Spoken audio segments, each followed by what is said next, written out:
soy docente fundador y además soy jefe de servicio de ecografía del Hospital Hernández Vera en la Villa 1 de Mayo hace un montón de años, como 16 o 17 años, creo. Por eso es que lo que quiero es, de modo de experiencia, lo que necesito son elementos simples, esenciales. Lo que se requiere es que ustedes sepan qué es la ecografía y cómo aprovechar de la ecografía para complementar sus estudios en función al beneficio al paciente. En la naturaleza, los murciélagos y delfines tienen una capacidad auditiva mayor que nosotros. Ellos pueden percibir los sonidos mucho mejor que nosotros. Quizás son las dos especies que tienen una capacidad mayor que cualquier otra especie de la naturaleza. La piezoelectricidad es descubierta por Curie en 1880, que para ello utilizaban un cuarzo que explica una forma de inicio de la ecografía. El sonar ha sido utilizado en 1940 en la Segunda Guerra Mundial para obtener registros de elementos que estaban en el mar, sobre todo los sonares eran de los barcos, se emitía un sonido y entonces cuando rebotaba el sonido se podía identificar si había otro objeto también en la aeronavegación. El uso en aplicaciones médicas se ha hecho a partir de 1950 y desde ahí entra como en los inicios del ultrasonido. El sonido son vibraciones mecánicas, al igual que la luz, que obedecen a leyes físicas. Nosotros, como seres humanos, solo percibimos frecuencias de más de 20 MHz o hasta 20 kHz. Esa es nuestra capacidad. Si tenemos un sonido menor a 20 MHz, no lo percibimos. En este caso, el ultrasonido es una frecuencia entre 1 a 20 MHz, mucho más baja que la capacidad auditiva normal. Por eso es que lo que usa en el ultrasonido es una onda de sonido que no es perceptible para nosotros. Por eso decimos que cuando hacemos ultrasonido, el sonido no daña como otros medios de diagnóstico. En la radiografía, en la tomografía, en la resonancia magnética, hay un rayo que recibe la forma. En el ultrasonido no tenemos ese inconveniente porque lo que pasa es el sonido y no afecta a ningún tejido. Es una técnica médica que utiliza ondas de sonido de alta frecuencia en sus ecos. El ecógrafo lo que hace es transmitir. El ecógrafo transmite pulsos de sonido de alta frecuencia entre 1 a 15 MHz, de acuerdo al tipo de uso, y lo transmite al cuerpo mediante un transductor, que lo vamos a ver enseguida. El sonido se propaga en el cuerpo y llega a un límite entre los tejidos, ya sea líquidos, sólidos, suave, hueso, etcétera, etcétera. Y esas ondas son replicadas y otras continúan su camino hasta llegar a un límite y del cual también son replicadas. Entonces las ondas entran en contacto con la piel, penetran hacia los tejidos y de acuerdo a la densidad de estas rebotan estas ondas y son recogidas por el mismo transductor y que nos configuran una imagen de lo que estaría ocurriendo o estaría registrando este sistema de sonido. Las ondas reflejadas son ecos recogidos por el transductor. El transductor recoge esas ondas y la máquina calcula la distancia de recorrido de esta onda y determina y diagrama el órgano, el tejido y en función al tiempo que tarda en ir y volver esta onda. La máquina despliega distintas intensidades de eco en la pantalla formando una imagen en 2 dimensiones. Por eso es que lo que registramos en una pantalla es lo que estamos percibiendo, lo que se ha percibido porque la onda entra y retorna. Vamos a ver, por ejemplo, en algunos, cuando la onda choca con un objeto sólido, como ser metálico, rebota más rápido que si penetra un tejido blando que puede penetrar hasta la profundidad y registrar la forma total del tejido blando. El ultrasonido o diagnóstico sonografía es conocido como ecografía. Ha tenido su evolución muy rápida gracias a su inocuidad. Es lo que les decíamos, es inocuo. La preocupación del paciente es: ¿hacer muchas ecografías daña a mi bebé o me daña a mí? Nada. Hay veces que hacemos ecografía todos los días de seguimiento a una embarazada, todos los días.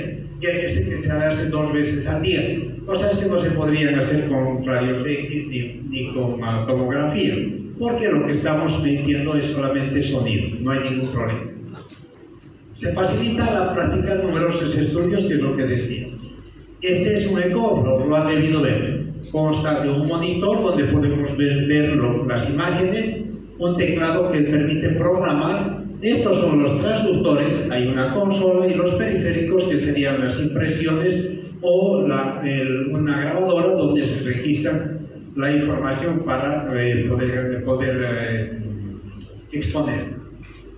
Los tipos de transductores que se utilizan. Este tipo permite y tiene distintos tipos de transductores. El transductor va a recoger la imagen de cuando esté en contacto con el texto.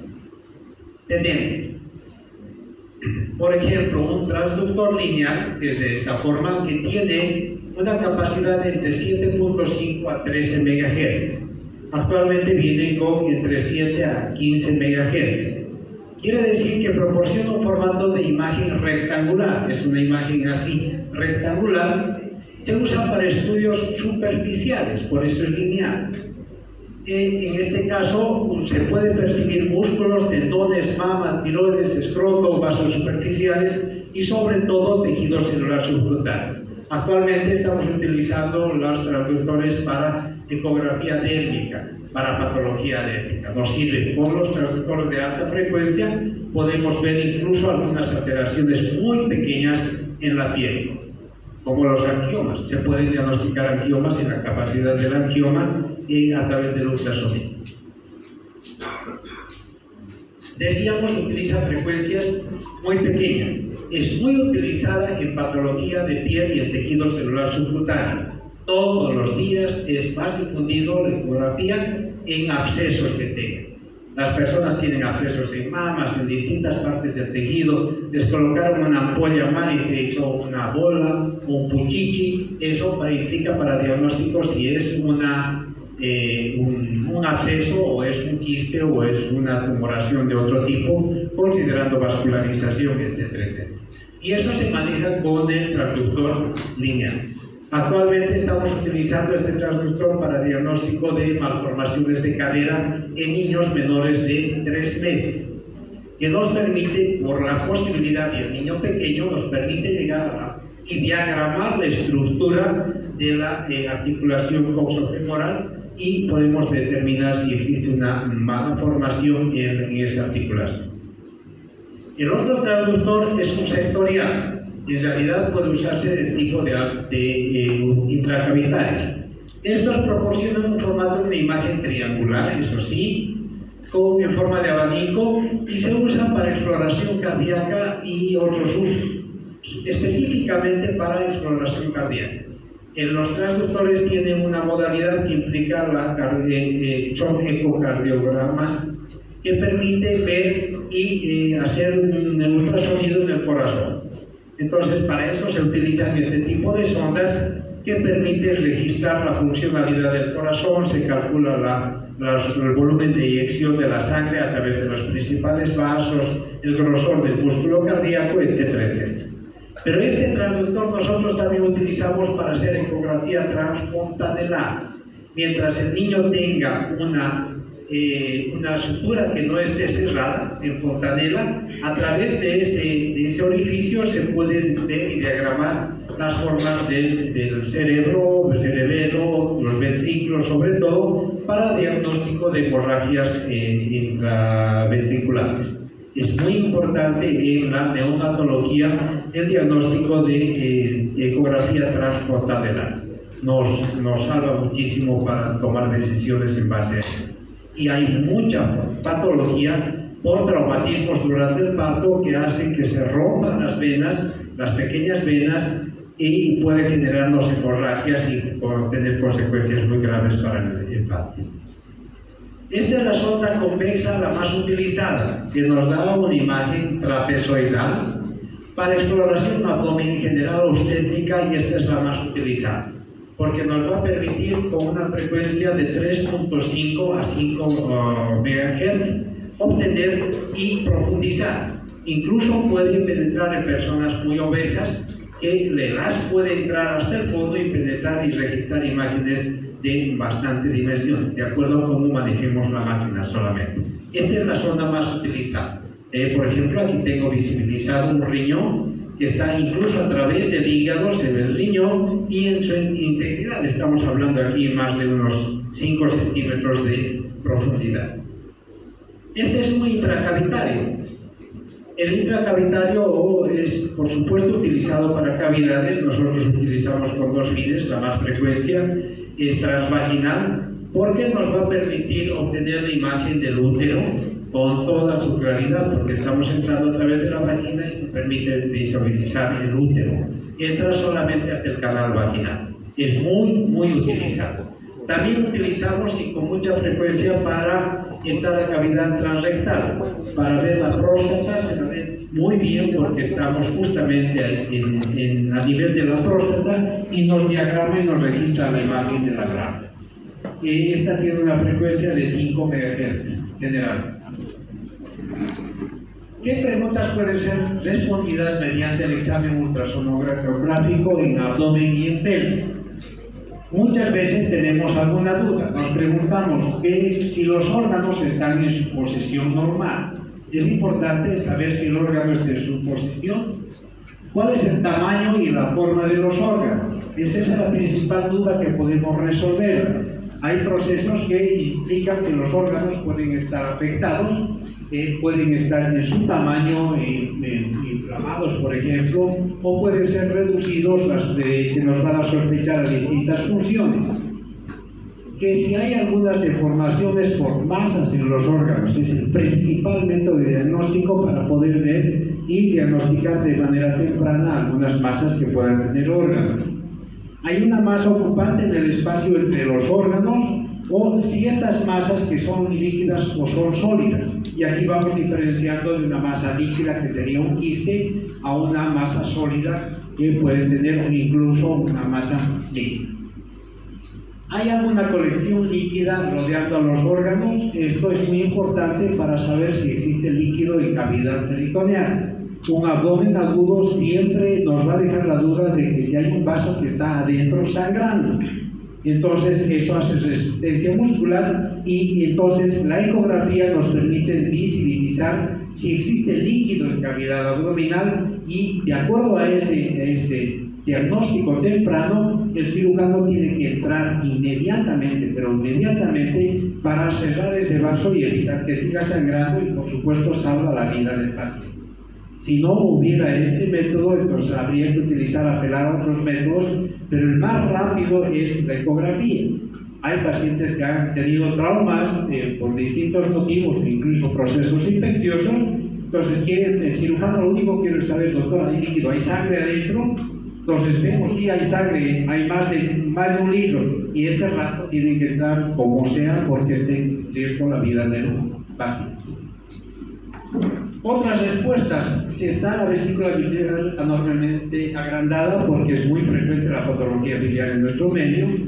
Hay masas, se observan imágenes, cálculos en vesícula, en riñones, como vamos a ver enseguida. Si hay riñones grandes o con contenido líquido, hidronefrosis, dilatados, etcétera, etcétera. Cuando empecemos a las exploraciones detalladas, podemos ver con la ecografía el hígado. Es muy importante. Se solicita para ello una ecografía abdominal. Hay dos tipos. Empecemos con el tipo de ecografía. La más utilizada es la ecografía abdominal. El médico solicita ecografía abdominal porque quiere que se exploren los órganos del abdomen, es decir, el hígado, dentro del hígado la vesícula biliar, el páncreas, los riñones, el vaso y los espacios entre estos órganos. Nosotros no vemos vísceras huecas, porque las vísceras huecas contienen aire. Por consiguiente, no podemos discriminar, a no ser que sea muy evidente, la patología en intestino. No es de elección la ecografía para ver patología intestinal. Para eso hay otras formas. Pero hígado, riñones, vaso, páncreas, sí se puede percibir con toda claridad en la ecografía. En el caso del hígado, para ver si hay hepatomegalia, podemos medir la dimensión, el tamaño del hígado, si existen metástasis o formaciones que en la superficie del hígado que nos deben llegar a que hay una patología metastásica de un cáncer. Si el hígado está deformado por cirrosis, hay nodulaciones. Si hay un hepatoma o si hay un quiste, que es muy frecuente los quistes en el hígado. Los abscesos intrahepáticos también son muy frecuentes y eso determina de que el médico pueda tomar la decisión de abrir esa cavidad y drenar el absceso. Si no, la infección va a seguir y depende mucho de cuándo se haya drenado y el tamaño del absceso. Si hay una obstrucción en la vía biliar, si hay un trauma, si hay ictericia, etc. Este es el hígado, eso es una imagen. Se puede evidenciar el lóbulo derecho y más aquí el lóbulo izquierdo. Y estos son los vasos de la vía biliar. Esta es una imagen típica del hígado. La superficie, el parénquima hepático debe ser homogéneo. Estos ya son vías biliares que se las puede ver normalmente. Se ven imágenes hipoecoicas o anecoicas. ¿Qué es lo que pasa? El haz de luz entra por este lado y choca con un elemento que es líquido. Cuando choca con un elemento que es líquido, el haz de luz pasa con más frecuencia. Por consiguiente, nos forma una imagen oscura, negra. Para nosotros, cuando vemos negro, quiere decir que es líquido. Ayer con el doctor Moreno, ¿qué vieron? Que cuando es oscuro, ¿qué es? ¿Qué es? Aire, ¿verdad? Para nosotros el aire es hiperecogénico, es decir, blanco. Y cuando es líquido es negro. Y además deja una sombra acústica, es decir, que el haz ha chocado y ya no estaría viendo con la misma característica después de la imagen quística del contenido líquido. Entonces aquí podemos medir las dimensiones de un quiste hepático. Dependiendo del tamaño, el cirujano puede tomar la decisión de sacarlo o no sacarlo. En abscesos hepáticos, miren, está comprometiendo gran parte del lóbulo derecho. Entonces es una imagen irregular, hipoecogénica, porque tiene contenido líquido y tiene contenido sólido. No va a haber vascularización, sí periférica. Entonces nosotros determinamos el tamaño del absceso con estas características. Los bordes no están definidos. Si el borde no está definido, no es un quiste, no es una bolsa de líquido, es una bolsa deforme. Entonces, ¿qué podemos sugerir? Si el contenido es mixto, hay zonas hiperecogénicas que denotan sólido y zonas líquidas, entonces puede ser pus. Y entonces estamos hablando de un absceso hepático. Y el cirujano puede entrar y drenar, incluso dejar un drenaje permanente hasta que salga todo. En este caso tenemos dilatación de las vías biliares. Cuando hay un proceso obstructivo a nivel de vía biliar, este se va a dilatar. Entonces vamos a ver vías biliares dilatadas que van a acompañar a procesos de obstrucción biliar por litiasis, ya sea el conducto biliar común, en vesícula. Los cálculos que han migrado desde la vesícula a la vía biliar se va a ver dilatada porque no está pasando la vía, ¿sí? Es muy importante esto porque de aquí determinamos si hay una obstrucción y nosotros vemos la obstrucción, inmediatamente el cirujano o el médico tiene que ordenar una RCP, es decir, una endoscopia. Entran por vía de laringe, entran por la boca, penetran desde llegan hasta el páncreas, penetran hasta el conducto biliar común y exploran si hay una litiasis, un cálculo que esté obstruyendo la salida de la vía. Y entonces la endoscopia lo que hace es sacar esa litiasis y va a viabilizarse la vía. Y aparte, obviamente, debe haber cálculos en la vesícula que requiere una cirugía. Pero esto es muy importante porque nosotros definimos si es que este va a ir a una RCP, a un diagnóstico de ese tipo. Si hay una masa mixta en hígado, es mucho menos frecuente, pero estas masas ya van a determinar vascularización en su interior, quiere decir que van creciendo, que puede ser una masa mixta que tenga contenido líquido y contenido sólido. Una simple diferencia con los abscesos. Esto tiene paredes regulares, el absceso no, es paredes irregulares.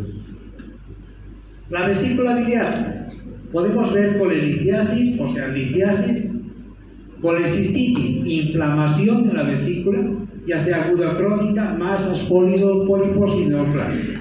Esta es una vesícula, miren, que tiene paredes relativamente engrosadas y varios cálculos. Cuando el haz de sonido entra por aquí, choca con elementos sólidos, que en este caso son las piedras, los cálculos biliares, va a formar y deja una sombra acústica. ¿Por qué? Porque el haz de sonido ha llegado aquí y rebota. No pasa más allá, en cambio en este lado está pasando el haz, hasta acá llega, hasta nos da muestra el borde posterior del hígado. Pero en el caso cuando hay piedras, llega el haz de aquí, choca hasta aquí y rebota, y debajo, detrás de eso nos da una sombra acústica. Es el signo más importante para nosotros. Cuando vemos que una masa sólida tiene sombra acústica, quiere decir que es sólida, porque el sonido llega ahí y rebota, no ha podido pasar, y detrás de eso nos deja una sombra bien lineal, como en este caso. Nos interesa ver, estos están en la vesícula, el grosor de las paredes para determinar si es una infección, si hay un proceso agudo o hay crónico. Ustedes saben, las personas tienen cálculos, y si hacemos ecografía en ustedes vamos a encontrar un 20% de ustedes con litiasis que uno los manifiesta, y mientras no use colecitokinéticos se mantienen bien sus cálculos, ¿no? O existen algunas patologías, bueno, no patologías, sino manejos de la comunidad, de la población frente a los litiasis.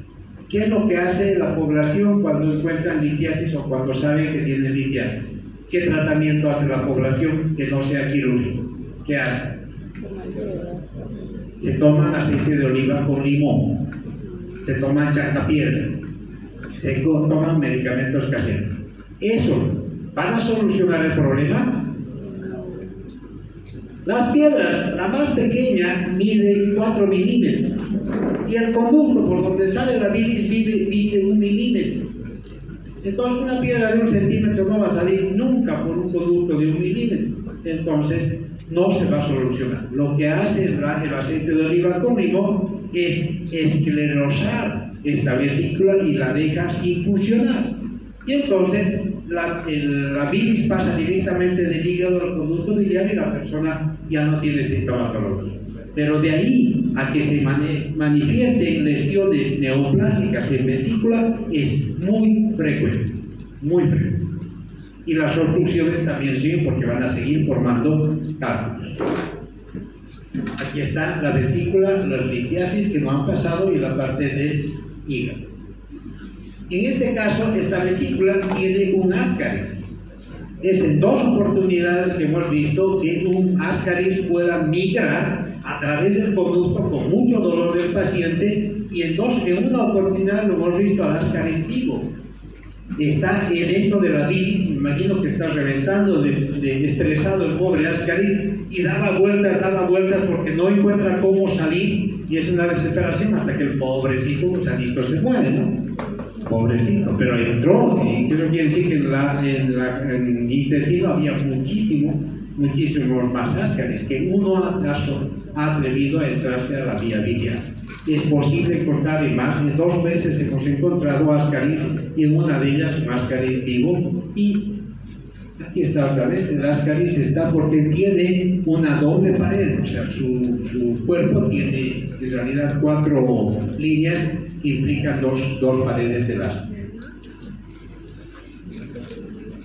Aquí daba la vuelta, está dentro de la vesícula. El páncreas es un órgano difícil de verlo, pero es muy importante de visualizar. Hay muchas patologías que se pueden determinar. Las pancreatitis nos va a dar un páncreas de mayor tamaño, que es muy frecuente. Cuando hay procesos infecciosos activos, el páncreas se lo ve ver más grande a expensas de cabeza, de cuerpo o de codo. El carcinoma pancreático también se lo ve, y los quistes y pseudoquistes del páncreas, después de procesos de pancreatitis, suelen formarse quistes dentro del páncreas. Entonces, lamentablemente es una patología frecuente que la vemos con algún detalle, y hay que complementar con otros estudios para las decisiones que van a tomar. Lamentablemente decía que cuando vemos un carcinoma, una masa en páncreas, se supone que ya tenemos un mal pronóstico porque es muy difícil de resolver. En este caso, este es cabeza de páncreas, cuerpo y cola. Aquí está el páncreas. Es difícil de verlo, pero la práctica en el ecografista lo puede ver. La cabeza, el cuerpo y la cola del páncreas. Para eso hay que utilizar algunas maniobras. Se ven pacientes delgados, se ven muy bien, y en los obesos todos los pacientes se ven. Nuestro enemigo siempre son los gases. Si el paciente que consume muchos hidratos de carbono tiene gases, la superposición de órganos del intestino no permite ver, porque el aire no traspasa, no permite ver el gas de sodio. Este es un pseudoquiste de páncreas. El vaso nos sirve al lado izquierdo para poder ver si existe esplenomegalia o existe un trauma o una masa esplénica. Muy raro la masa esplénica, pero sí el trauma es muy frecuente en politraumatizados porque es un órgano muy blando. Entonces, si recibe un golpe, se rompe fácilmente el vaso. No así el hígado, al otro lado, pero el vaso sí se rompe, y sangra, y sangra, y sangra, y entonces hay que verlo en su integridad del vaso para ver si se tiene que suturar, entrar o esplenectomizarlo, sacar el vaso para que deje de sangrar y se solucione la vida del paciente. La esplenomegalia no afecta mucho. Los niños tienen generalmente vasos grandes, y en los jóvenes también es fácil encontrar unas jarras así grandes, pero mientras no tenga ningún problema, no es solamente un hallazgo ecográfico. Los riñones entran dentro de la ecografía abdominal, porque el abdomen tiene que revisar riñones. Si hay una masa renal visible, si el riñón ausente, se puede ver si el riñón se ha formado o no se ha formado. Es muy frecuente que el paciente no encontremos un riñón, pero en ese caso hay que buscar, siempre vamos a encontrar un riñón pequeñito que no ha desarrollado, y hay veces es muy difícil ver, pero puede ser un pequeñito de 2-3 centímetros que no se ha desarrollado y por consiguiente no está funcionando. Pero nuestro mayor indicador que si no vemos un riñón y sabemos que no le han sacado el riñón, quiere decir que ese riñón no se ha formado. Pero ¿cómo sabemos? Porque el otro riñón es vicariante y lo vamos a ver de mayor tamaño. Nos vemos un riñón vicariante y al otro lado no hayamos riñón, debe ser que el riñón no se ha formado. Pero muy pocas veces, por lo menos en mi experiencia, yo no he visto un riñón, quizás una o dos veces, pero siempre veo, estoy media hora pataleando, siempre tengo que ver los riñones. La hidronefrosis, líquido dentro del riñón. Los riñones poliquísticos son muy frecuentes, casi el 80% de adultos mayores tienen riñones poliquísticos. El absceso renal, los traumas, se rompen los riñones, sí es frecuente, y se usa para la biopsia y la punción de quistes y las litiasis renales que son frecuentes. Los cálculos en los riñones. Este es un riñón. Nos interesa definir el tamaño del riñón, desde el polo inferior hasta el polo superior. Siempre determinar el tamaño. Puede haber riñones grandes, siempre lo veo en pacientes. Hombre grande, riñón grande. Una mujer pequeñita, riñón pequeñito. Eso es lógico, pero que esté dentro de los parámetros. No interesa tanto la longitud del riñón ni el volumen. Lo que interesa es que se distinga, hay una diferenciación entre la corteza y la médula o la zona cortical del riñón. Eso es importante, que exista una diferenciación córtico-medular en el riñón. Porque si no hay una diferenciación, hay una insuficiencia renal y ese riñón no está funcionando. Este es una litiasis en el riñón, un cálculo que va a dejar sombra acústica posterior. Es muy frecuente ver una litiasis. Obviamente el paciente viene con dolor y es un dolor insoportable, no puede moverse, porque el dolor realmente, yo le pregunto, ¿has llorado cuando te dolió? Sí, he llorado. Al más machote, a ver que tenga una litiasis renal, ¿qué vas a hacer después de ver tu celular? Vas a llorar. Lo mismo que en tu examen que viene próximo, vas a llorar.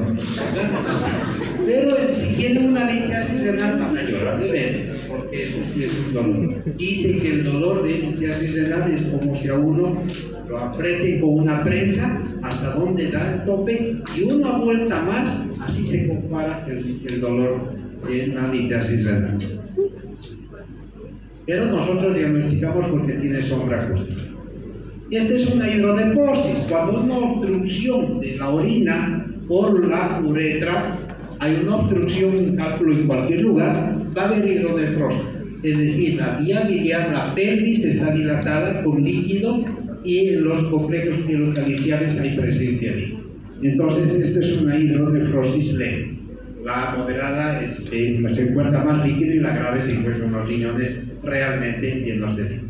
Entonces, esto es importante para que incluso se intervenga, se haga una cirugía para viabilizar la obstrucción. Es muy frecuente la hidronefrosis. Aquí hay otros tipos de obstrucción. Miren, esta es una hidronefrosis leve, esta es una moderada y esta es una grave. Cuando se ha deformado en los cálices, es una hidronefrosis acentuada. Pero es una moderada cuando están dilatados los cálices de aire. Y la leve es que solamente la pelvis y algunas vías. Y entonces es importante ese tipo de distinción.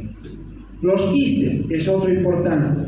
Muchas personas mayores de edad, sus papás, sus abuelos, pueden que tengan un diagnóstico, se han hecho una ecografía. Me han dicho que tengo quistes.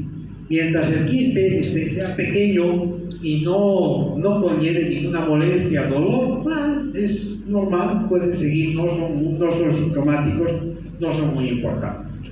¿Ya? Pero sí hay que determinar, hay enfermedades poliquísticas en personas jóvenes, tiene algo de frecuencia. Personas que acuden a la ecografía y dicen, doctor, vengo a ver mis riñones porque dice que tengo quistes. Y entonces se ve el riñón lleno de quistes. Entonces ese riñón no está funcionando y lo que es peor, tiene carácter hereditario. De tu papá vive, no, mi papá murió. ¿Y de qué ha muerto? Dice que de problemas del riñón. Entonces llegan hasta los 40, 50 años y mueren por insuficiencia renal porque la poliquistosis renal tiene alto de ascendencia de carácter genético. Cuando hay una persona con quistes, poliquistosis renal, hay que revisar toda la familia, hay que revisar. Y son candidatos a trasplantes renales. Lamentablemente es así. ¿Y dónde se ve en ecografía se puede distinguir eso? La vejiga, esta es otra ecografía que se solicita. La abdominal, dijimos que hígado, páncreas, vaso, riñón. Pero hay una ecografía de vejiga y vías urinarias y vejiga y algunos elementos como la próstata. En la vejiga nos interesa saber la integridad, las masas, pólipos que existan, litiasis, cálculos en la vejiga, divertículos y la capacidad de función de la vejiga. Esta es la vejiga y tiene una litiasis que da la misma característica de soja. Paciente que dice, yo estoy bien, entro a orinar, estoy orinando y se tranca mi orina. Tengo que esperar un ratito, vuelvo a orinar y recién sale otro pedazo y se tranca mi orina. Por supuesto, si tiene un cálculo se va vaciando la orina y se tapa, la piedra obstruye y entonces se va a suspender la micción. ¿Sí? Entonces vemos en ecografía y encontramos si eso tiene que abrir la vejiga para encontrar el líquido. A través de la vejiga, es muy importante, esta es la vesicoprostática, la ecografía, se puede ver la próstata. Miren la próstata. La vejiga sirve como una ventana acústica para llegar a ver la próstata. Se puede distinguir y se puede medir el volumen de la próstata, porque la mayor parte de las personas mayores de 60 años hay hiperplasia prostática y el porcentaje es bien elevado. El 70% de personas con mayores de 70 años tienen hiperplasia prostática. El 80% de personas mayores de 80 años tienen hiperplasia prostática. Es así. De ahí de que esa hiperplasia sea maligna, hay solamente un porcentaje, 14% de ellos. Pero es muy frecuente la hiperplasia, por eso es que sus papás, ¿qué hacen en la noche? ¿Qué hacen sus papás? Van a sentirse en la noche, ¿verdad? Se levantan 2 o 3 veces a sentirse en la noche, porque hay una próstata grande que está obstruyendo la salida de la orina, entonces no se vacía completamente la vejiga. Por eso es que nos piden en ecografía que distingamos y que veamos primero la característica de la vejiga, sus paredes. Si la pared de la vejiga está engrosada, es una vejiga de esfuerzo. Quiere decir, porque para pujar, para orinar, ese músculo se está engrosando, entonces vamos a ver una vejiga de paredes engrosadas. Y el otro elemento, si tenemos la capacidad de llenar una vejiga, ustedes llenarán una vejiga a un 800, 700, 800 ml, aguanta fácilmente. Hay personas que a los 300 ml ya se están queriendo orinar. Entonces se hace tomar líquido y se mide la capacidad de la vejiga. Y después se mide la próstata a través de eso y después se le hace orinar al paciente. Y entonces, de la medida como vacía esa vejiga, quiere decir que está saliendo la orina o no. Si la vejiga no se ha vaciado, porque el paciente anda a orinar, orina y dice, ya he orinado todo, ¿no había nada más? No había más. Entonces medimos la capacidad de la vejiga y la vejiga todavía tiene más de 50 o 60 ml. Eso quiere decir que no ha eliminado. Por eso es que más tarde otra vez va a orinar.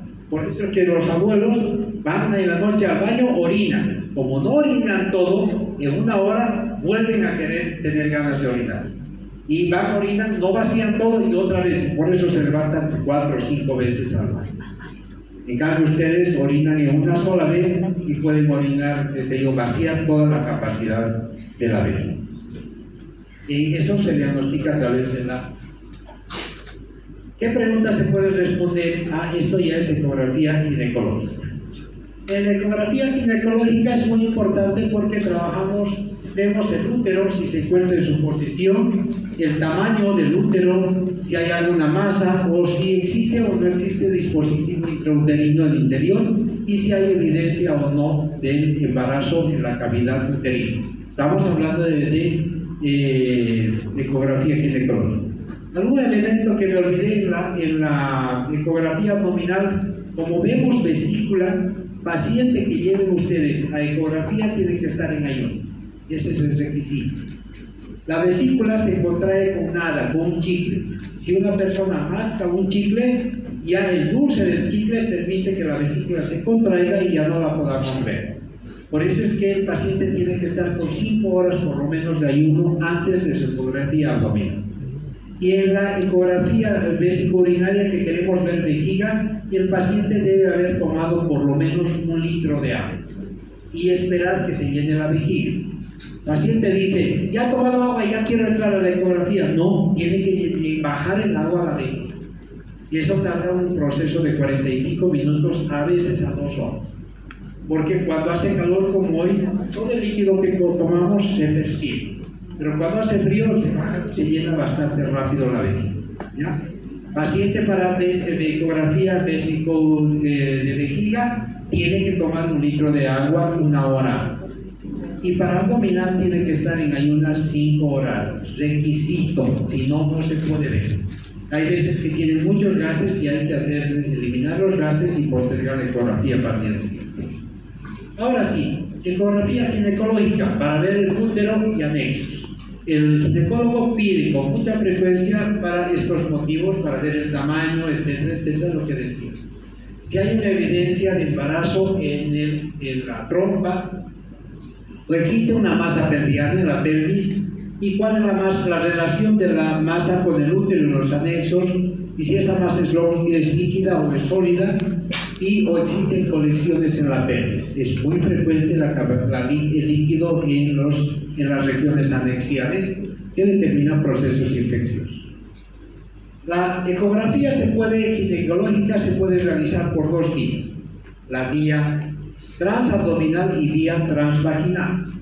En la transabdominal se utiliza un transductor convexo de 3.5 MHz. Esta es transabdominal, pero se hace a través del abdomen, pero requiere de vejiga llena, porque la vejiga hace una ventana que permite ver el útero y los ovarios. Pero aquí la vejiga tiene que estar bien, porque la vejiga lo que va a hacer es desplazar el intestino, separarlo al intestino, y entonces nosotros a través de la vejiga podemos ver el útero y los ovarios con facilidad. En este tipo de ecografía transabdominal tenemos mayor posibilidad de campo de ver. Podemos ver toda la pelvis. Es de uso universal, a todas podemos hacer. Las desventajas que su definición es más pobre porque estamos lejos del útero y precisa vejiga llena. Se prefiere el uso de la ecografía transvaginal. Es de mayor optimización, la resolución es mayor porque al introducir por la vagina estamos mucho más cerca del útero y registramos información muy útil. Mayor proximidad, mayor sensibilidad y podemos aplicar el Doppler que nos registra el movimiento de los pasos. Menor campo, se reduce, pero podemos diversificarnos. No es un uso universal, no se puede utilizar en mujeres jóvenes, virgen, que no han tenido relaciones sexuales. Entonces, ahí hemos optado algunas veces, hemos trabajado, en mi especialidad he trabajado bastante de ecografía transrectal para llegar al útero. En niñas vírgenes, entonces se puede utilizar transrectal. Entonces, pero la madre siempre hace, no, que hijita, que no, ¿cómo le van a meter eso por el resto? Y miran el tamaño de trozo que sacan todos los días cuando entra al baño, y mi transductor es chiquitito al lado de lo que hacen. Así que no hay problema. Pero no, el paciente normalmente no quiere, pero se puede hacer. Indicaciones: patología tumoral benigna, maligna, cervix, endometrio, miometrio, esterilidad, reproducción, uroginecología, procedimientos invasivos, todo lo que implique el útero y los ovarios. No hay contradicción ni contraindicación, solamente hasta que la persona no sea virgen. No hay complicación ninguna, porque solo se llega al canal vaginal. En el embarazo no estamos llegando a afectarlo al bebé, solamente se llega al canal vaginal. Aquí se ve, esta es una ecografía transabdominal. Miren, se está utilizando la vejiga como una ventana para distinguir el útero. Este es el útero, este es el endometrio y esto sería el útero. Lo que ha hecho la vejiga es desplazar todo el intestino para que se pueda visibilizar el útero. Y en este caso la introducción es con un transductor intravaginal y se puede ver con mejor resolución el útero. Por eso es que la intravaginal es mucho más fácil y mucho más rápido. Incómoda para la mujer, pero es de mejor resolución. Aquí está un útero retroverso. Entonces vemos desde el cuello, el cuerpo y el fondo uterino. Y distinguimos el endometrio y el parénquima hepático, el miometrio. Vemos la musculatura, vemos el endometrio y podemos ver si existe alrededor del útero líquido, como ser estos que pueden ser, para ver si el fondo de saco de Douglas contiene líquido en procesos infecciosos o en descartar otro tipo de patología. El útero en anteverso. Miren, el endometrio trilaminar, con 3 láminas. Se ve todo, se mide el espesor del endometrio, se mide el tamaño del útero, aunque no influye mucho, pero nos da una pauta. Por ejemplo, si es útero ocupado por un embarazo, el útero va a ser más grande. Pero si está libre, no importa el tamaño. Y se puede distinguir, esto es un dispositivo intrauterino. Lo que el sonido agarra, percibe y va a haber una masa hiperecogénica. En este caso es una T de coja. ¿Sí? Que se puede distinguir. Y aquí la ubicación, la localización del dispositivo intrauterino en relación en el endometrio, si este está bien colocado. Esta es una toma transversal y se ve el segmento transversal de la T de coja. Este es otro tipo de dispositivo.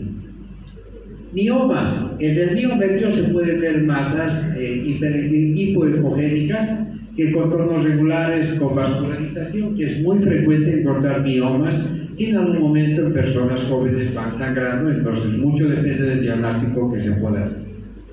Miren los miomas que se pueden manejar o presentar en el útero. Pueden ser en el miometrio, que son intramurales, o pueden ser submucosos cerca del endometrio, o pueden ser subserosos que están casi en la pared externa del miometrio. Y entonces algunos pediculados y que requieren que ese útero pueda hacerse. Tiene muchos miomas y la mujer sangra, hay que sacar en la matriz. pero es muy importante el diagnóstico. Pólipos endometriales, mujeres que sangran, y algunas veces hay que ver si en el endometrio hay un pólipo que es pediculado, que puede generar sangrado y hay que intervenir en él. Ovarios, este es un ovario y este es el otro ovario. Con mucha frecuencia encontrar quistes dentro de los ovarios, que son reservorios hormonales, nada más, ¿no? Pero es muy importante. Aquí se distinguen de los ovarios poliquísticos. Si el ovario se puede contar más de 10 imágenes quísticas, nosotros damos un diagnóstico de sugestivo, un ovario sugestivo de poliquístico. Sugestivo, porque nosotros no determinamos nada más. Ahora, hay una relación en función al volumen que si se calcula en este caso el volumen del ovario. Aquí están quistes en el ovario izquierdo, ovario derecho. Es difícil de verlo en el izquierdo, pero con la práctica se puede lograr. Quistes grandes en regiones anexiales, en paraováricos o dentro del ovario. Y algunos que no son solamente líquidos, que tienen tabiques internos. Y hay que ver el nivel de vascularización, y en este caso estos quistes no son simples, sino son complejos, que determinan estudios mayores. O algunos quistes, este es un quiste líquido con su contenido sólido, y que podemos diagnosticar teratomas, por ejemplo. En este caso, el Doppler nos determina la vascularización del componente sólido del quiste. ¿Ya? Y eso quiere decir que se puede ver el vaso y se puede medir cuán vascularizado y cuánto se está irrigando ese quiste, y va a determinar la malignidad o benignidad de este quiste. Esto es un endometrioma, porque la resolución de este parénquima es homogénea, es una patología no muy frecuente. Ecografía obstétrica es otra. Para la ginecológica no se necesita más que el paciente esté con predisposición. Si es virgen, tiene que tomar agua, se necesita vejiga llena. Y si no, la mujer que esté predispuesta para una ecografía transvaginal, que no es molestosa para nada. Debe conectarlo más allá, pero no tiene ninguna molestia. La ecografía obstétrica es el único medio auxiliar de diagnóstico en el cual el feto se convierte en paciente, porque podemos verlo al feto vivo. ¿Qué es lo que vemos? En el primer trimestre, identificar un embarazo si es intrauterino o fuera del útero. Identificar el número, cuántos fetos existen. La edad gestacional, si existen anomalías, la placenta, el útero, los anexos, etc. En el primer trimestre lo que podemos ver, en los primeros 3 meses, un saco con un halo periférico. Miren, este parámetro está engrosado, entonces es un saco gestacional. Probablemente hasta las 4 semanas no vemos nada más que saco. Y a la mujer le decimos, señora, usted está embarazada. ¿Podemos ver el embrión? No, porque el embrión mide 1 o 2 milímetros, no alcanzamos a ver. Entonces hay que esperar 1 o 2 semanas para un segundo estudio para discriminar realmente el embrión. Pero si tiene un saco gestacional con un reborde, como vemos, ahí obviamente es un embarazo. Y cuando va creciendo, a las 6 o 7 semanas vemos la vesícula uterina que se forma, y al lado de ella hay una masa hiperecogénica que sería que corresponde al embrión. Si vemos eso, ya vamos a distinguir aquí el latido. Hay una pulsación que es percibible y audible en algunos casos, entonces nos da la tranquilidad para decir es un embarazo que tiene un embrión. Distinguimos de los embarazos anembrionados que son frecuentes. ¿Sí? Esto nos da una tranquilidad de que existe. Ya después va creciendo y se va formando, y tenemos donde podemos medir el tamaño y la edad gestacional midiendo la relación cefalocaudal. Medimos desde la cabeza hasta la nalga y podemos distinguir el tamaño del embrión, y en este caso calculando eso la edad gestacional. En el segundo trimestre, la posición fetal, cómo está posicionado en relación al útero.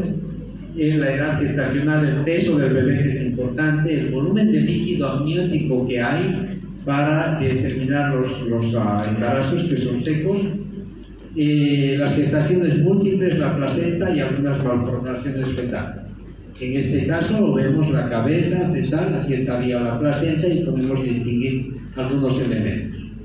El corazón, se puede distinguir el corazón, ya en edades tempranas se puede ver el corazón. Se distinguen las 4 cámaras, ventrículos, aurículos, comunicación interventricular, comunicación interauricular, y hay todo un estudio ecográfico para determinar patología cardíaca. Para medir huesos, esto es un fémur que nos sirve para medir la edad gestacional, el diámetro del femoral, desde un extremo del fémur hasta el otro, que nos permite calcular la edad gestacional. Esta es la circunferencia abdominal. Hacemos un corte en el abdomen para determinar la edad gestacional, donde podemos ver el estómago, los vasos umbilicales, etc. y calculamos la edad gestacional. En este caso, esto creo que... esto es el cerebro. Es una cerebral que podemos ver en la línea media. Medimos la longitud biparietal entre un parietal y el otro y la circunferencia cefálica. Este es un pie que podemos verlo. Distinguimos cuando vemos pies y manos, siempre distinguimos el número de dedos para diagnosticar malformaciones que pueden haber. Esto es el cuello uterino. Es muy importante para las incompatibilidades fetales, porque si este cuello es incompatible, el bebé se va a salir. Entonces se distingue y se mide la longitud del cuello para ver si ese cuello es compatible. Entonces a veces ese cuello es muy reducido, entonces el riesgo de que el bebé se salga es muy elevado. Esta es una ecografía ya antigua de un bebé, que se lo puede ver. Estos ya se manejan con 2, 3 o 4 y actualmente 5 dimensiones. En realidad lo que es el tiempo, lo que hace es la máquina, recibe las imágenes en las 2 dimensiones que decíamos, pero guarda imágenes y lo proyecta en distintos momentos de tiempo, y por eso nos forman imágenes tridimensionales, como vemos en este caso. Miren, un bebé que se encuentra así, y eso se hace en la ecografía comercial, ¿no? Todas las señoras van a una 3D, 4D, les dan su video, se ven a su bebé, al papá obligado lo llevan, después se emocionan, que me ha mirado, que ha levantado su mano. Miren esas imágenes perfectas, se lo ve el bebé, miren cómo está, sus dedos, se puede ver sus ojos, se puede ver sexo, se distingue sexo. Actualmente ya hay otra moda, ¿no? Ya no me dicen sexo, antes se desesperaban. ¿A partir de qué edad se puede ver el sexo? Normalmente a las 18 semanas. Antes es muy difícil porque los genitales son muy pequeños. Y a partir de las 18 semanas se puede distinguir el sexo y se puede ver testículos o puede verse labios. Y ahora me dicen, doctor, póngame un papelito sobre ese ramo, porque lo que hace es una sorpresa, es el baby shower,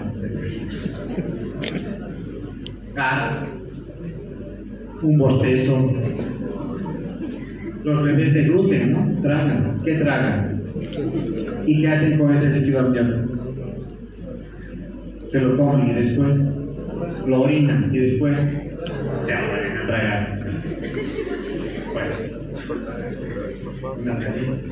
una mano. Cordón umbilical. El Doppler nos permite registrar el volumen de sangre.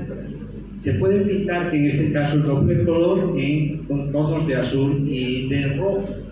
Se dice que un tono, el rojo, es cuando se registra la sangre que va de un lugar a otro lado. Y el azul cuando la sangre vuelve del otro lado. Entonces es sangre venosa arterial, pero no necesariamente es, porque puede estar en distintas posiciones. Solamente la dirección. Por eso es que podemos ver el cordón umbilical, y con esto podemos ver en los embarazos si el cordón umbilical está alrededor del cuello para determinar la circular de cordón y la formación específicamente del cordón umbilical, que tiene que tener 2 arterias y una vena.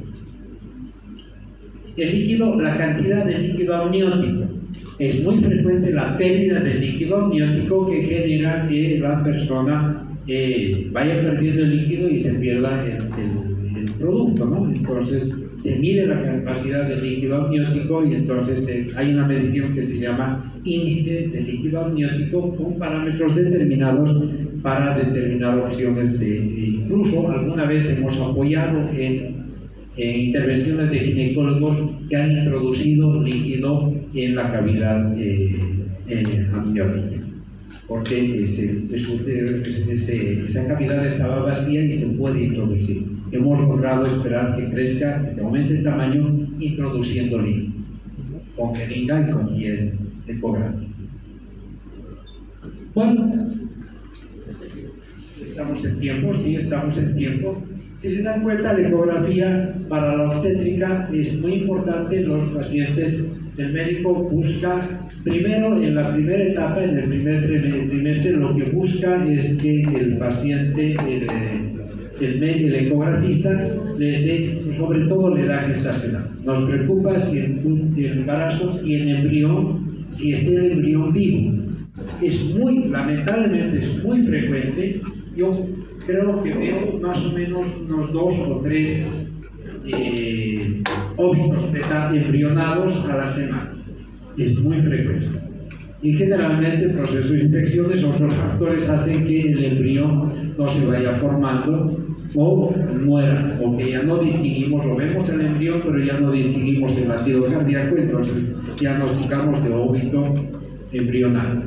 O si es más grande, un óvulo fetal, pero es menos frecuente. En los embarazos grandes es muy frecuente encontrar mucho, entre comillas, mujeres de 34, 35 semanas y que dicen no se mueve mi bebé. Entonces vemos el corazón y ese corazón dejó de moverse. Entonces es un óvulo grande.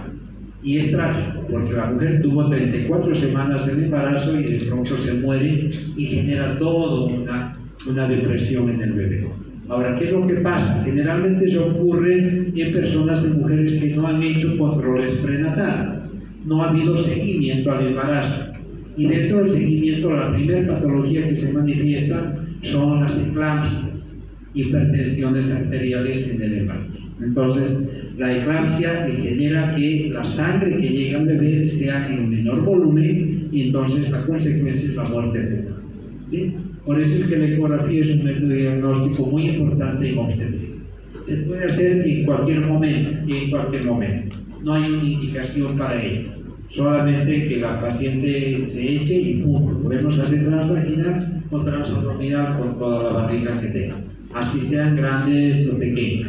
Muy importante para el diagnóstico de embarazo múltiple, para ver si el embarazo múltiple, la ubicación del feto, en embarazo simple también, si la ubicación, si está de cabeza, cefálico, podálico, para ver si se hace una cesárea o se va a un parto normal.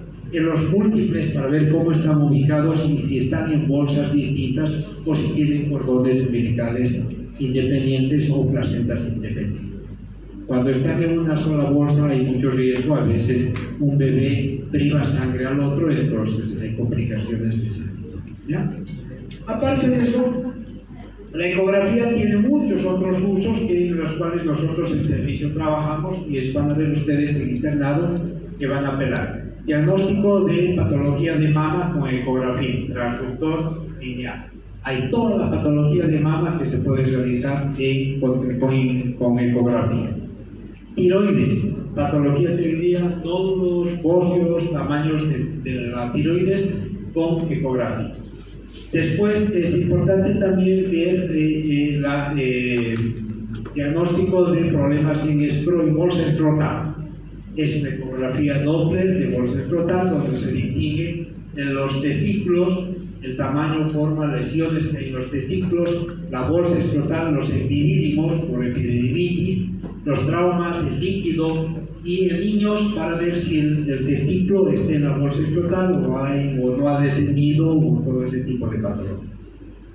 Después hacemos diagnóstico de partes blandas, todo lo que les decía, abscesos en distintos lugares, en dermis, epidermis, etcétera, que nos determinan una patología frecuente. Antes hacíamos incluso ecografía de ojo. Ahora con la tomografía es más fácil hacer una tomografía para ver patología de ojo. Después hacemos, creo que ecografía de todos los órganos. Hay algo que... la músculo esquelética. es todo un proceso para ver la funcionalidad. Hacemos cadera, articulaciones hombro, rodillas, todas las articulaciones en la músculo esquelético. Bueno, y la ecografía nos puede servir con muchas utilidades porque no es nociva para la salud y la persona puede tener, en realidad el médico puede tener un diagnóstico muy importante a su lado para tomar su decisión. ¿Ya? Espero que con esto ustedes hayan visto un pantallazo de que nos puede servir la ecografía en los procesos que vayan a requerir. Esas son las principales formas de diagnóstico. Otra cosa es la ecografía intervencionista, ya que a partir de la ecografía se pueden hacer funciones, etc. Bueno, con eso, si tienen alguna duda, nos vamos a dar un descanso de unos 5 a 10 minutos. Está llegando la doctora Machado, que ella es la que va a trabajar la parte de tomografía. Es muy interesante. ¿Listo? Vamos a